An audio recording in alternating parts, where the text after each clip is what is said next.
PlayStation 5 showcase, excuse me, was as the recording of this video yesterday. But we've come to the future now, and we got some great releases, man. Just game upon game upon game. But there's a couple of ones that I wanted to pick out and kind of be involved a little bit more with than the average, I guess, or just chop it up with you guys because I'm so excited for them. You know what I mean?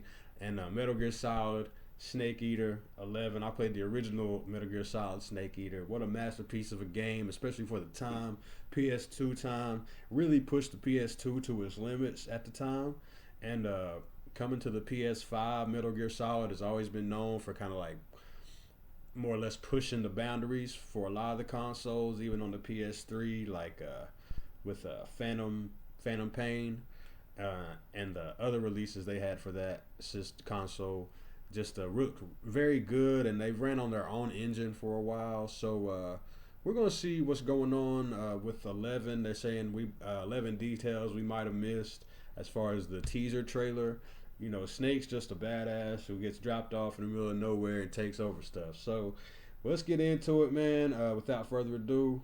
3 is just over 2 minutes long. It's packed with Easter eggs and nods to the original game if you look hard enough. Some of them may be blink and you'll miss it moments, but don't worry, we're here to help you spot them all. These are 11 details you may have missed when watching the trailer.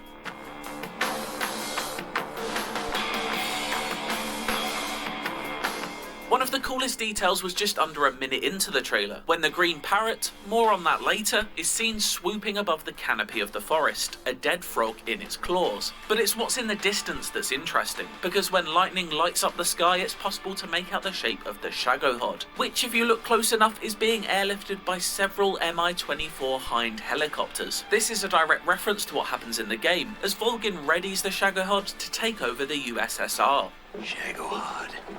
While it's too far away to see in any detail in the trailer, we'll definitely be getting much more up close and personal with it in the Metal Gear Solid 3 remake. The green parrot that has more airtime in the trailer than Snake himself has to be the feathered friend of Ancient Sniper, the End. Anyone who played Snake Eater will remember how the parrot acted as the End spotter, waking him when Snake approaches. Some days, you just have to feed on a tree frog, and the parrot appears to agree, clutching a tree frog which it carries through the dark sky before landing on a floating log in the middle of a lake. Moments later, a huge snake bursts from the water and snaps at the parrot, which narrowly escapes, minus a few feathers.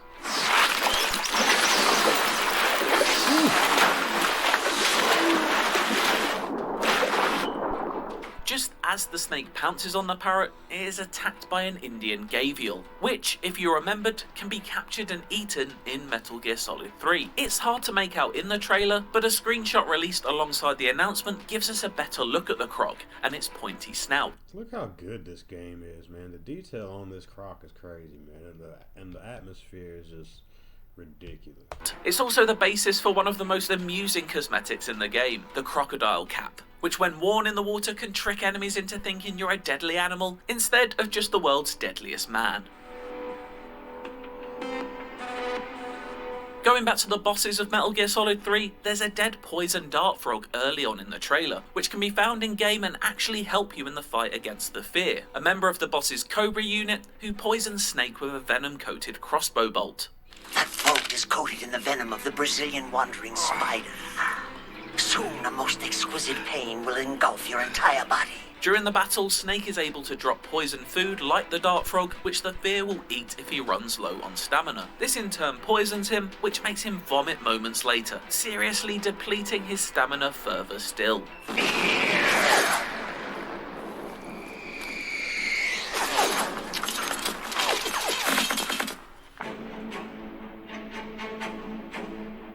The entire trailer is one extended sequence of the food cycle. Small ants eat into a frog, which then gets picked up by a bird, which then gets attacked by a large snake, which then gets into a fight with a big crocodile. All of it leads to the reveal of the pointy top of that food chain, Naked Snake.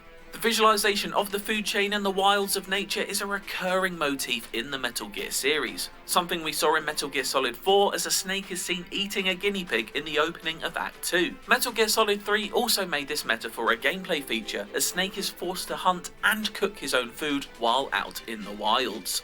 I think this is probably one of the most defining traits of Snake Eater, was just the survival instincts, or not the instincts, the survival tactics of, you know, when you got hurt, you got to bandage up, you know, you have ointments and scalpels and God knows what else. You're eating everything from snakes to mouse or mice and rats and gator and whatever else you come across in the game. So I think with this remake, that's what they're going to try and really perfect, just that real true state of survival in the wilderness with Snake, man. And that's just going to be fun, bro. Can't even eat a snake during a mission, huh? I wouldn't mind eating you. Ooh. Digging a little deeper into the different animals on the screen, however, you'll find that each creature is a nod to something from the original Metal Gear Solid 3. For example, the first animal is a line of ants marching towards their food. If you listen to every codec conversation in the original Metal Gear 3, you might remember hearing movie buff Paramedic talk about the movie Them, a movie that is all about ants, and not small ones either. The ants were so big that they filled up the entire screen. The whole movie theater was screaming. An ant that big could make a good meal.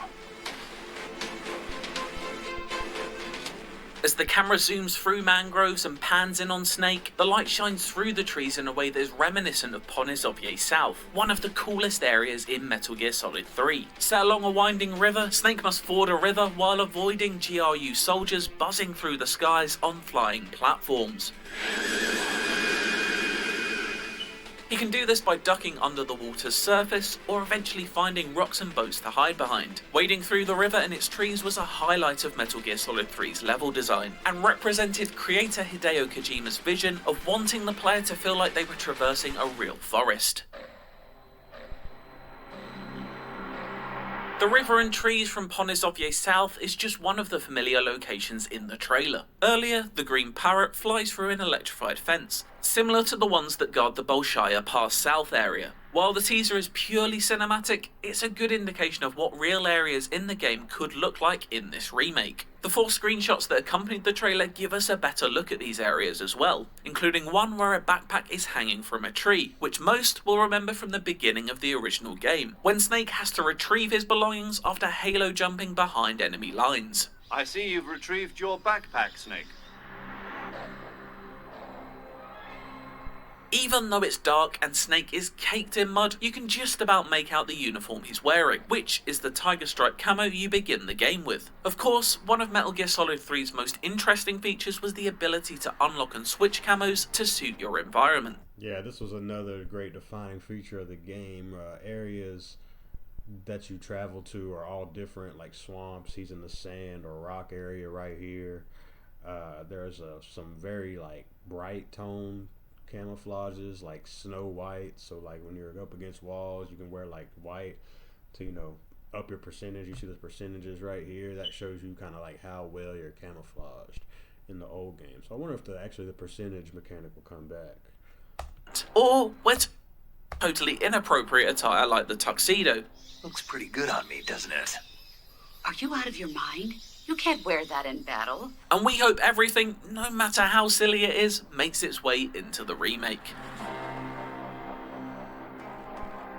The title for the remake won't be Metal Gear Solid 3, however. Konami is calling it Metal Gear Solid Delta Snake Eater. It's unclear exactly why Konami chose to subtitle the remake with Delta. It's the 4th letter in the Greek alphabet, which doesn't make much sense as it's a remake of the 3rd game in the Metal Gear Solid line, and a 5th game overall in the Metal Gear franchise. The title could be a reference to the United States Delta Force, a counter-terrorism unit famous for its covert enemy operations, which lines up nicely with the plot of the game, but also applies to all of the games in the series. Also, Metal Gear character Roy Campbell is famously a former Delta Force member, but he doesn't appear in Metal Gear Solid 3. Hopefully Konami explains the reasoning behind this new subtitle, but even if it's just there to sound cool, that's part of the Metal Gear ethos too, so it kinda works. Oh, and one other cool detail about the Delta logo. When it disperses, the leaves turn white and then red, which is a nod to the final battle in the game, which we won't spoil here just in case you're going in fresh. But let me tell you now, it's a good one. The teaser ends with a brief snippet of Metal Gear Solid 3's famous theme, Snake Eater, originally performed by Cynthia Harrell. What a thrill, with darkness and silence through the night. We'll have to hear the full thing to make a judgment call, but the theme does sound remastered. It's potentially a new version of the song recorded for the remake. This was something that was teased earlier this year when Donna Burke posted a photo of herself holding a folder titled Snake Eater. Burke, it should be said, is a singer who has done numerous songs for the Metal Gear series, including Heaven's Divide from Metal Gear Solid Peace Walker and Sins of the Father from Metal Gear Solid 5 The Phantom Pain. That's everything we saw in the debut teaser for the Metal Gear Solid 3 remake. Check out IGN's original review of Metal Gear Solid 3 for our thoughts on Hideo Kojima's magnum opus. And stay with IGN as we dive deep even further into the Metal Gear remake. Yeah, man, this one's going to be a fire starter, bro. Metal Gear Solid is one of those you just can get lost in and emerge in or immerse yourself in and, lose plenty of hours real quick. But there's a tactical side to the game that I like taking advantage of. Some people like going in guns blazing or not being quiet. I really like to be tactical. I really like to I don't like to kill folks in the Metal Gear Solid terrain, like unless I have to, obviously. But you know what I'm saying? I really like getting in and out and not being seen in these games. So I take my time and I highly enjoy that. Yeah, man, let me know what you think of Metal Gear Solid Delta Snake Eater, man. Shout out to IGN for giving us a quick update on things we might have missed. I'm really excited for this game. I guess the best things that are going to be available to us, again, are just the free roam aspects in a way. The forest navigation, bosses are going to be, relived and maybe revamped depending on what Hideo was thinking. And Kojima, man, he might throw a curveball anywhere. So you just got to be ready for anything when you pick up a Metal Gear Solid. It's for everything from hand-to-hand combat to battling huge-ass mechs. So you never know what you're going to get with a Metal Gear Solid. But we do have a hint with this one, considering this is more or less a remake. But, I'm sure there will be plenty of new things and new features to explore and, get immersed into as well. So until the next time, man, this is D's World. I hope you enjoyed this. I got to get out of here and cut some hair, man. So y'all know what it is. Like, subscribe. Appreciate y'all coming through and keep God close. This is your host, Drone.